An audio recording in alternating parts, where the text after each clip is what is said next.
Salut à tous, c'est Kino pour la chaîne du Machinéaste et aujourd'hui j'aimerais revenir sur Doctor Who, la série sur laquelle je m'attarde finalement le plus sur cette chaîne.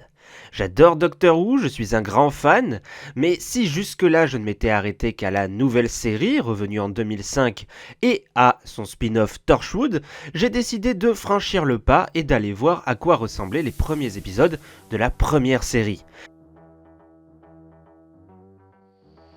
Et c'est ainsi que j'ai découvert le tout premier épisode de Doctor Who, à la fois différent et extrêmement familier. C'est très particulier de voir comment cette série est arrivée là où elle est aujourd'hui.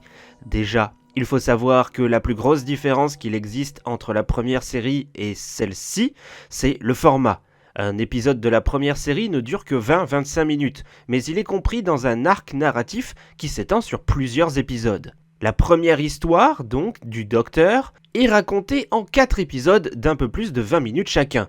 Les scènes sont beaucoup plus longues de ce que nous avons l'habitude de voir, beaucoup moins de dynamisme, mais pour autant pas moins intéressant. Elles s'appuient sur de nombreux dialogues qui sont tout bonnement intéressants. Ce tout premier épisode de Doctor Who commence par deux professeurs qui se posent beaucoup de questions sur une de leurs jeunes élèves.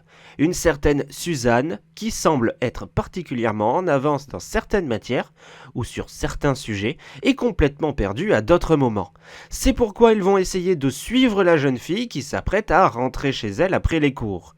Ils la suivent jusqu'à une décharge où elle va se faufiler. À présent inquiets, les deux professeurs y pénètrent aussi, mais ne la retrouvent pas. À l'intérieur, ils sont pourtant pris d'une grande curiosité pour une grande boîte de police bleue. À force d'y tourner autour, ils ont l'impression d'y entendre du bruit à l'intérieur, et c'est alors qu'arrive le premier docteur qui souhaite rentrer dans le TARDIS. La présence de ces deux personnages l'empêche de pénétrer à l'intérieur, ne souhaitant rien leur montrer de ce qu'est son vaisseau spatial. Mais à force de discuter, ils traînent trop et c'est finalement Suzanne qui en sort et permet aux deux professeurs de s'y engouffrer dedans et de découvrir que c'est plus grand à l'intérieur. Les professeurs sont très surpris mais souhaitent avant tout repartir avec Suzanne pour la mettre en sécurité. Si au départ Suzanne refuse, elle se laisse finalement tenter, prête à abandonner le TARDIS et le docteur.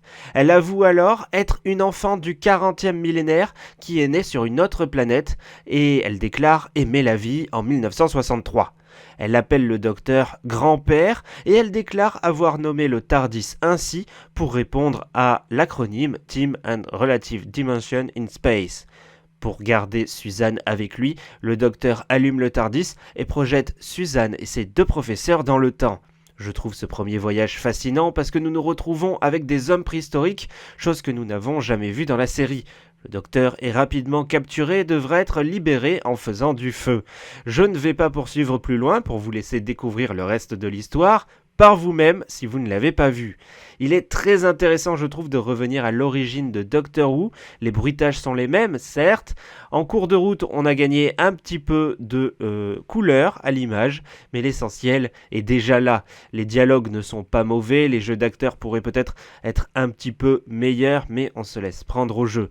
J'ai envie de m'arrêter quelques instants sur le Docteur. Il est très différent de ce que nous pouvons connaître, même s'il est difficile de vraiment nous baser sur un seul épisode, mais son côté mystérieux n'est pas encore présent. Il fait à cet instant, du moins je trouve, très classique dans son caractère. Il est conservateur, ne souhaite pas divulguer ses secrets et préfère changer de façon posée et naturelle le sujet de la conversation pour perdre ses interlocuteurs. Il n'y a aucune marque de folie ou quoi que ce soit dans ce personnage. Petite chose intéressante malgré tout que nous ne voyons plus aujourd'hui, en arrivant dans le passé, le docteur a tout de suite voulu faire une étude des sols et de la Terre avec son matériel. Ça, on ne l'a jamais vraiment vu dans la nouvelle série. Aucune marque à l'heure qu'il est du tournevis sonique qui pourrait être donc l'équivalent et qui pourrait contrebalancer cette étude des sols.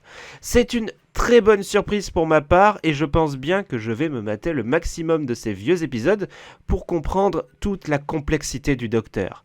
Par la même occasion, je pense bien aussi que beaucoup D'autres vidéos sur Doctor Who verront le jour sur cette même chaîne, alors si ça vous intéresse, restez dans le coin, n'hésitez pas à partager vos impressions sur ce tout premier épisode ou sur la première série dans les commentaires, j'y répondrai, ça me fera plaisir d'échanger avec vous.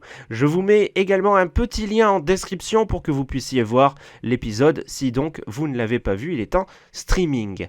A très bientôt, prenez bien soin de vous, salut à tous.